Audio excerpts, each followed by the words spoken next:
എല്ലാവർക്കും നമസ്കാരം. മംഗലശ്ശേരി കിച്ചൺ ട്രഷറിലേക്ക് എല്ലാവർക്കും സ്വാഗതം. ഇന്ന് ഞാനിപ്പോൾ നിങ്ങളിവിടെ കാണിക്കാൻ പോകുന്നത് നല്ല നാടൻ കോഴിക്കറിയാണ്. അതിപ്പോൾ ഞാൻ എങ്ങനെയാണ് തയ്യാറാക്കുന്നത് എന്നുള്ളത് ഞാൻ നിങ്ങൾക്ക് കാണിച്ചു തരാം. അപ്പോൾ നല്ല ടേസ്റ്റാണ്. അപ്പോൾ നിങ്ങളെല്ലാവരും ഇതൊന്ന് ട്രൈ ചെയ്ത് നോക്കണം. അപ്പോൾ അതിനായിട്ട് ഞാനിവിടെ 3 നാടൻ ചിക്കൻ എടുത്തിട്ടുണ്ട്. ഇത് ഞാനിവിടെ മാർക്കറ്റിൽ നിന്ന് വാങ്ങിച്ചതാണ്. അത് ഞങ്ങളിങ്ങനെ വെട്ടി ക്ലീൻ ചെയ്ത് മേടിച്ചതാണ്. അതിൻ്റെ തൊലിയൊന്നും കളഞ്ഞിട്ടില്ല, കാരണം ചെറിയ രോമങ്ങളുണ്ടാകുന്നതുകൊണ്ട് തൊലി കളയാണ്ട് മുഴുവത്തോടെയാണ് അതുകൊണ്ട് വാങ്ങിച്ചേക്കുന്നത്. പിന്നെ അപ്പം ഞാൻ ക്ലീൻ ചെയ്ത് വെട്ടി നുറുക്കി ക്ലീൻ ചെയ്തിട്ട് നിങ്ങളെ കാണിച്ചു തരാം. ഇത് ഏകദേശം ഒരു 3 കിലോയ്ക്ക് അടുത്ത് കാണും. അതിനായിട്ട് ഞാനിവിടെ പച്ചമുളകും ഇഞ്ചിയും കറിവേപ്പിലയും വെളുത്തുള്ളിയും എടുത്തിട്ടുണ്ട്. അപ്പം ഞാനിവിടെ ചിക്കൻ നന്നായിട്ട് കഴുകി വാരി വെട്ടി നല്ല വൃത്തിയാക്കി ഇവിടെ വെച്ചിട്ടുണ്ട്. ഒരു ചെറിയ കഷ്ണങ്ങളാക്കിയിട്ടാണ് ഞാൻ കട്ട് ചെയ്തേക്കുന്നത്. ഇത് നാട്ടിലെ പോലെ അധികം വേവൊന്നുമില്ല ഈ ചിക്കന്. അപ്പോൾ നമുക്കൊരു പാൻ ഞാനിവിടെ സ്റ്റൗവിൽ വെച്ചിട്ടുണ്ട്. നമുക്ക് സ്റ്റൗ ഓൺ ചെയ്ത് കൊടുക്കാം. പാൻ ചൂടായി കഴിയുമ്പോൾ നമുക്കതിലേക്ക് വെളിച്ചെണ്ണ ഒഴിച്ച് കൊടുക്കാം. അപ്പോൾ നമ്മുടെ പാൻ നന്നായിട്ട് ചൂടായിട്ടുണ്ട്. ഇനി നമുക്കിതിലേക്ക് വെളിച്ചെണ്ണ ഒഴിച്ച് കൊടുക്കാം. അത് നിങ്ങളുടെ ആവശ്യത്തിന് ഒഴിച്ച് കൊടുക്കണം കേട്ടോ. എത്രത്തോളം നിങ്ങൾ ചിക്കനാണോ ഉള്ളത് അതനുസരിച്ച് ഒഴിച്ച് കൊടുക്കണം. അപ്പം നമ്മുടെ വെളിച്ചെണ്ണ ചൂടായിട്ടുണ്ട്. ഇനി നമുക്കിതിലേക്ക് ഒരു മീഡിയം സൈസ് 4 സവോളയുണ്ട്, ഒരു 15 പച്ചമുളക് എടുത്തിട്ടുണ്ട്, പിന്നെ ഒരു മീഡിയം സൈസ് ഒരു ചെറിയ കഷ്ണം ഇഞ്ചിയുണ്ട്, അതുപോലെ തന്നെ ഒരു 10 അല്ലി വെളുത്തുള്ളിയുണ്ട്. ഇതെല്ലാം കൂടി ഇട്ട് നമുക്ക് നന്നായിട്ടൊന്ന് കുറച്ച് ഉപ്പും കൂടി ഇട്ടിട്ട് നമുക്ക് നന്നായിട്ട് ഇതൊന്ന് വഴറ്റിയെടുക്കാം. ആവശ്യത്തിന് ചേർത്താൽ മതി ഉപ്പൊക്കെ കേട്ടോ, പിന്നെ വേണമെങ്കിൽ ചേർക്കാം. അപ്പോൾ നമുക്ക് കുറച്ച് കറിവേപ്പിലയും കൂടി ഇട്ട് കൊടുക്കാം. എന്നിട്ട് നമുക്ക് നന്നായിട്ട് ഇതൊന്ന് വഴറ്റിയെടുക്കാം. അപ്പോൾ ഒരു പകുതി ആയിട്ടുണ്ട് വഴറ്റൽ. അപ്പോൾ നമുക്കിതിലേക്ക് കുറച്ച് ഒരു ടീസ്പൂണ് മഞ്ഞൾപ്പൊടി ഇട്ട് കൊടുക്കാം. അത് കഴിഞ്ഞിട്ട് നമുക്ക് മല്ലിപ്പൊടി ചേർത്ത് കൊടുക്കാം. ഒരു 5.5 ടേബിൾ സ്പൂൺ മല്ലിപ്പൊടിയാണ് ഞാൻ ഇതിനായിട്ട് എടുത്തേക്കുന്നത്. അപ്പോൾ അത് 5.5 ടേബിൾ സ്പൂണ് മല്ലിപ്പൊടി നമുക്കിതിലേക്ക് ഇട്ട് കൊടുക്കാം. അത് കഴിഞ്ഞിട്ട് പിന്നെ നമുക്ക് വേണ്ടത് നമ്മുടെ എരിവുള്ള മുളക് പൊടിയാണ്. അതൊരു 1 ടേബിൾ സ്പൂൺ ഇട്ട് കൊടുക്കാം. ഇതിപ്പോൾ ചെറിയ സ്പൂൺ ആയതുകൊണ്ടാണ് ഇതിപ്പോൾ ഞാനിങ്ങനെ 4 പ്രാവശ്യം എടുക്കുന്നത് കേട്ടോ. അതൊരു ടീസ്പൂണാണ്. അപ്പോൾ 4 ടീസ്പൂണ് 1 ടേബിൾ സ്പൂണാണ് കേട്ടോ. അതുപോലെ തന്നെ കാശ്മീരി മുളക് പൊടി 1 ടേബിൾ സ്പൂൺ ഇട്ട് കൊടുക്കാം. 1 ടീസ്പൂണ് കുരുമുളക് പൊടിയും കൂടെ ഇതിലേക്ക് ഇട്ട് കൊടുത്ത് നമുക്ക് നന്നായിട്ടൊന്ന് വഴറ്റിയെടുക്കാം കേട്ടോ. എണ്ണയൊക്കെ വേണമെങ്കിൽ പിന്നെ ഇച്ചിരി കൂടെ ചേർക്കണേ.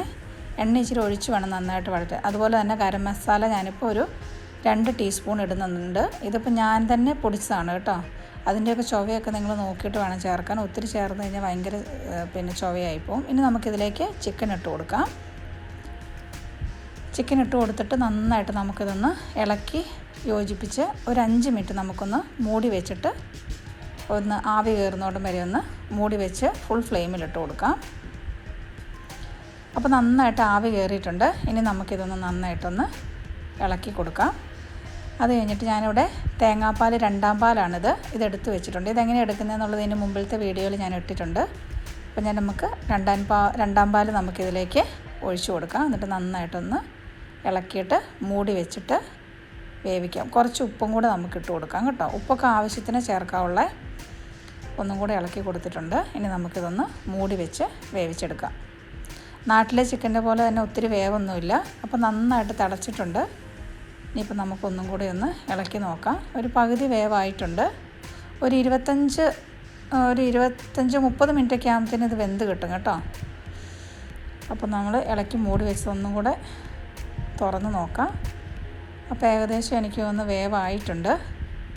ഇനിയിപ്പോൾ നമുക്കിതിൻ്റെ ഉപ്പും മസാലയൊക്കെ ഒന്ന് നോക്കാം. അപ്പോൾ ഗരം മസാല ഇച്ചിരി കുറവാണ്. നമുക്കൊരു 1/2 ടീസ്പൂണ് ഗരം മസാലയും കൂടി ഇതിലേക്ക് ഇട്ട് കൊടുക്കാം. അതുപോലെ തന്നെ കുറച്ച് ഉപ്പും കൂടെ ചേർത്ത് കൊടുക്കാം. ഒന്നും കൂടി ഒന്ന് മൂടി വെക്കാം. നന്നായിട്ടൊന്ന് ഇളക്കിയിട്ട് ഒന്നും കൂടെ നമുക്കിതൊന്ന് മൂടി വെക്കാം. ആ തേങ്ങാപ്പാൽ മാത്രം ഞാൻ ചേർത്തിട്ടുള്ളൂ, വേറെ വെള്ളമൊന്നും ചേർത്തിട്ടില്ല. അപ്പോൾ നന്നായിട്ട് തിളച്ചിട്ടുണ്ട്. അപ്പോൾ നമ്മുടെ കറി റെഡി ആയിട്ടുണ്ട്. ഇനി നമുക്ക് നന്നായിട്ട് വെന്തിട്ടുണ്ട്. ഇനി നമുക്ക് ഇതിലേക്ക് തനിപ്പാൽ ഒഴിച്ച് കൊടുക്കാം. അത് തീ കുറച്ച് വെച്ചിട്ട് വേണം ഒഴിച്ചു കൊടുക്കാൻ. എന്നിട്ട് നന്നായിട്ടൊരു 5 മിനിറ്റ് നേരം ഒന്ന് ഇളക്കി കൊടുക്കണം, ആ പാലിൻ്റെ ചുവയൊക്കെ ഒന്ന് പോകാൻ. അപ്പോൾ നമ്മളൊരു 5 മിനിറ്റ് ആയിട്ടുണ്ട്. അപ്പോൾ എല്ലാം നല്ല അടിപൊളിയായിട്ട് വന്നിട്ടുണ്ട്. ഇനി നമുക്കൊരു പാൻ വെച്ചിട്ട് നമുക്ക് കടുക് പൊട്ടിച്ചൊഴിക്കണം. അപ്പോൾ സ്റ്റൗ ഓൺ ചെയ്തിട്ടുണ്ട്. നമുക്കിനി വെളിച്ചെണ്ണ ഒഴിച്ച് കൊടുക്കാം. അത് കഴിഞ്ഞ് വെളിച്ചെണ്ണ ചൂടായിട്ടുണ്ട്. ഇനി നമുക്കിതിലേക്ക് കടുക് ഇട്ട് കൊടുക്കാം. കടുകെല്ലാം പൊട്ടിക്കഴിഞ്ഞ് ഇനി ഒരു 3-5 ചെറിയുള്ളി അരിഞ്ഞത് ഞാൻ ഇട്ട് കൊടുത്തിട്ടുണ്ട്. കുറച്ച് കറിവേപ്പില ഇട്ട് കൊടുത്തിട്ടുണ്ട്. ഇപ്പോൾ നന്നായിട്ട് മൂത്തിട്ടുണ്ട്. ഇത് നമുക്ക് കറിയിലേക്ക് ഒഴിച്ച് കൊടുക്കാം.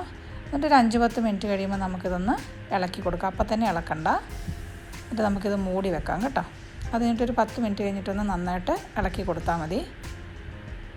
അപ്പം ഞാനത് ഇളക്കിയതിൻ്റെ വീഡിയോ എടുക്കാൻ മറന്നുപോയി. അപ്പം നമ്മുടെ കറി നല്ല അടിപൊളിയായിട്ട് വന്നിട്ടുണ്ട്. നല്ല കൊഴുപ്പൊക്കെ ഉണ്ട്.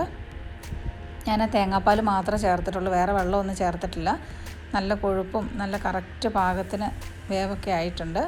അപ്പം നല്ല അടിപൊളി പൊറോട്ടയാണ്. ഇത് ഞാൻ ഉണ്ടാക്കിയതല്ല, വാങ്ങിച്ചതാണ്. അപ്പോൾ നമുക്ക് പൊറോട്ടയും ചിക്കൻ കറിയും കൂടി ഒന്ന് ടേസ്റ്റ് ചെയ്ത് നോക്കാം. നിങ്ങളെല്ലാവരും ഇതൊന്ന് ട്രൈ ചെയ്ത് നോക്കണം. ഇതിപ്പോൾ ഞാൻ ഉണ്ടാക്കുന്ന ഈ രീതിയാണ് കേട്ടോ ഞാൻ നിങ്ങളെ കാണിച്ച് തന്നേക്കുന്നത്. അപ്പോൾ എല്ലാവരും ഇതൊന്ന് ട്രൈ ചെയ്ത് നോക്കുക. നാട്ടിലെ ചിക്കനൊക്കെ ആണെങ്കിൽ ചിലപ്പോൾ നല്ല വേവൊക്കെ കാണും കേട്ടോ. ഇതിപ്പോൾ ഇവിടുത്തെ ചിക്കൻ ആയതുകൊണ്ടായിരിക്കും പിന്നെ അധികം വേവില്ലാത്തത്. പിന്നെ അധികം വലിയ മൂപ്പായ ചിക്കനൊന്നും അല്ല കേട്ടോ, ചെറിയതാണ്, അതുകൊണ്ടാണ് അധികം വേവില്ലാത്തത്. നല്ല ചൂടാണ്. നമുക്കിതൊന്ന് ടേസ്റ്റ് ചെയ്ത് നോക്കാം.